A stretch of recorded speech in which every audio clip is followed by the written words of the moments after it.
Ukraine's President Zelenskyy has been officially welcomed in Paris as the second day of D-Day commemorations kicks off. He was received by French Defence Minister Sébastien Lecornu with a military honours ceremony at the Invalides Monument.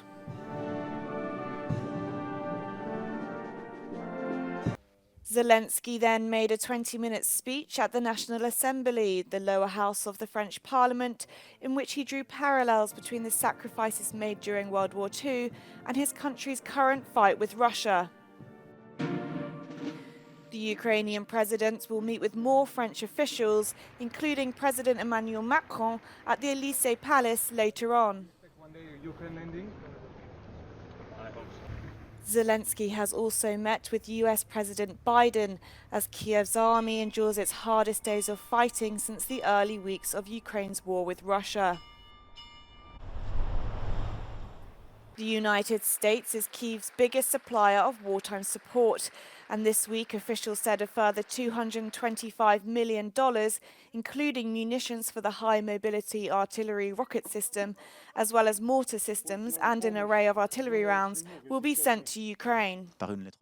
Emmanuel Macron has also announced that France will provide Ukraine with its Mirage combat aircraft. Chaque fois qu'il y a une demande, on a regardé puisqu'on veut aider.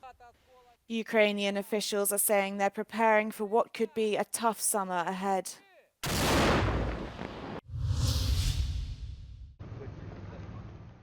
French President Emmanuel Macron has said France will provide Ukraine with its Mirage combat aircraft to help the country's defense against Russia's military offensive. He spoke after Ukrainian President Volodymyr Zelenskyy joined world leaders in France to commemorate the 80th anniversary of the D-Day invasion.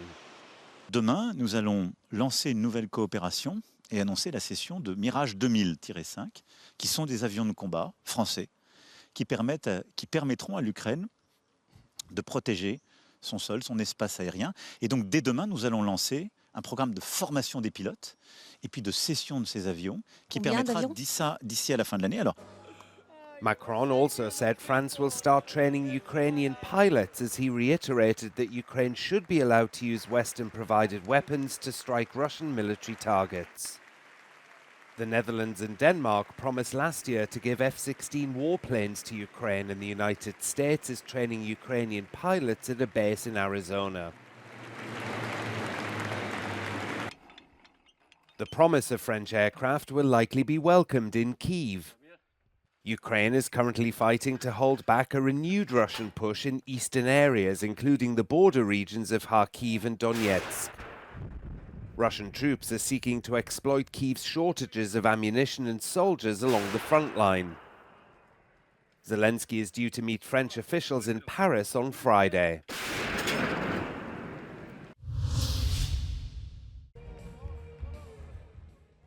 EU elections are just around the corner in Spain.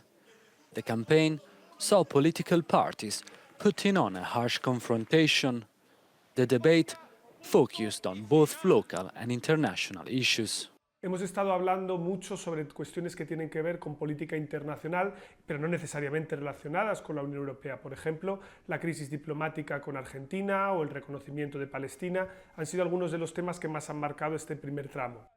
However, local issues soon overshadowed European matters, such as farmer protests or migration. Durante la segunda mitad de la campaña, sobre todo a partir del miércoles, claramente los temas nacionales han recuperado momentum. Y eso ha tenido que ver con la imputación y la citación para declarar de la mujer del presidente, lo cual ha vuelto a colocar el foco en asuntos que tienen que ver más bien con política doméstica, con un plebiscito sobre el gobierno y no tanto con cuestiones vinculadas a Europa. The campaign has mainly focused on the rise of the far right and the future alliances in the European Parliament. Básicamente el clima europeo, el clima de opinión, está conectado con el auge de la extrema derecha. Y eso conecta muy bien con la misma dinámica que hemos vivido en España durante los últimos años. Dicho de otra forma, Spain is not different. España ha tenido unos temas de discusión bastante similares a los de otros países de nuestro entorno.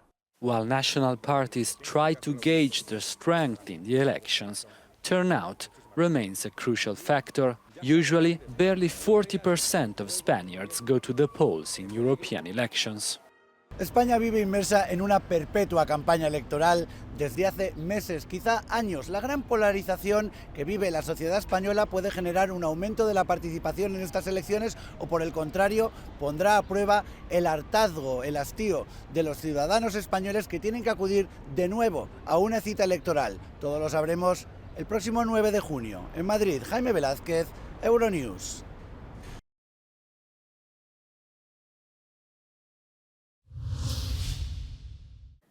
Voting is underway in Ireland on the second day of elections for the next European Parliament. Taoiseach Simon Harris has cast his vote early at a polling station inside Delgany National School in Co-Wicklow. It is so important that people get out and vote, that they have their say, that they cast their ballot, because of course if you don't turn up, you're allowing someone else to speak on your behalf. 14 MEPs will be elected following campaigning dominated by controversy over rising numbers of asylum seekers and a severe shortage of affordable housing. Public disquiet over the increasing presence of Ukrainian and other refugees in asylum centres and tents across Dublin has pushed the coalition government to introduce tougher measures against immigration in recent months, including reducing welfare support for migrants and removing encampments. These policies have helped stabilise support for the three ruling parties, which they hope to maintain at the European elections. And although a record number of far-right candidates are appearing on the ballot, the number of choices available mean it's likely their vote will be split.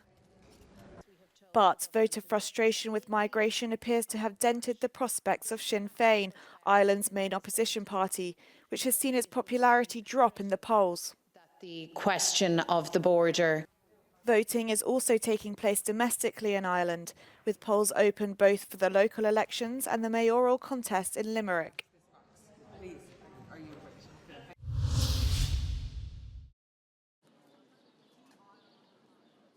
The EU election campaign in Slovenia has been mostly dominated by national issues like health, the economy, as well as the green agenda. In the last week of the campaign, however, it was the recognition of the Palestinian state that took center stage. Najviše se do sada pričalo o Palestini, o priznavanju Palestine. Koalicija bila je naravno za priznanje, ali bile su tu ove male razlike. Najveća koalicijska stranka nije bila za 100% i takošno priznanje. Slovenian candidates are running for 9 seats in the European Parliament. Initial polls predicted a clear victory for the main opposition, Slovenian Democratic Party, but the latest projections suggest a neck-and-neck between them and the governing Freedom Movement Party, with 3 seats each. Sad smo na polovini prvog mandata, odnosno na polovini mandata, i razočarenje, odnosno oduševljenje biračkog tijela će biti tu puno realnije ocijenjeno, da tako kažem. Znači, birači će realnije ocjenjivati to što je pokret slobode do sad pokazao. In 2019, turnout in Slovenia was among the lowest in the EU. This year, it might reach 40%. I'm going to vote, definitely. I feel that's my duty as a citizen. And also to have some impact on the policies. It would, I mean, if I want to have some, then I have to vote, yeah. So I think that most people are not very interested in politics, especially my age, or they don't believe they will make any difference. Važno je, da to gremo voliti zaradi podnebnih sprememb predvsem in pa zaradi razmer v Palestini in Gazi. As they cast their vote in the European elections, Slovenians can also vote in 3 referendums scheduled for the same day. One regards the issue of cannabis, the second euthanasia, and the third the preferential voting for the state parliament. It is widely seen as an attempt to increase the turnout. Nataša Đulić-Banović, Euronews, Ljubljana.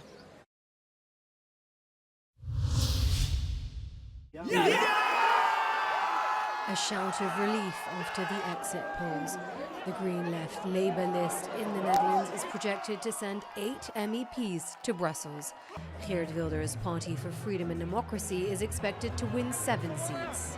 Pro-European parties in the Netherlands did very well in this election, which sends a clear signal to the rest of Europe. There is no necessity to work with the radical right. The assumption that the radical right would sweep this election is not materialized in the Netherlands. Though they campaign together, these two parties belong to different European families.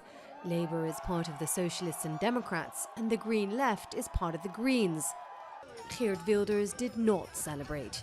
During the party's single campaign event, Wilders was mobbed by supporters and the press. The next coming days are crucial to the future of Europe. Will it be with more open borders and immigration, or will it be a lot tougher and with more, as I said, not an expansion of the European Union, but returning to the capitals of the legislative powers? And this is something that we are aiming for. The Radical Right Party had always advocated for an exit, but changed course this year. Wilders now says he wants to change the European Union from within and hopes to join the Identity and Democracy group. Despite the campaign having little visibility in both the streets and the media, turnout was 47%, the highest since 1989. Voters were mostly concerned about migration, healthcare and the economy. The Netherlands will send 31 MEPs to Brussels. The final results will only be known on Sunday evening.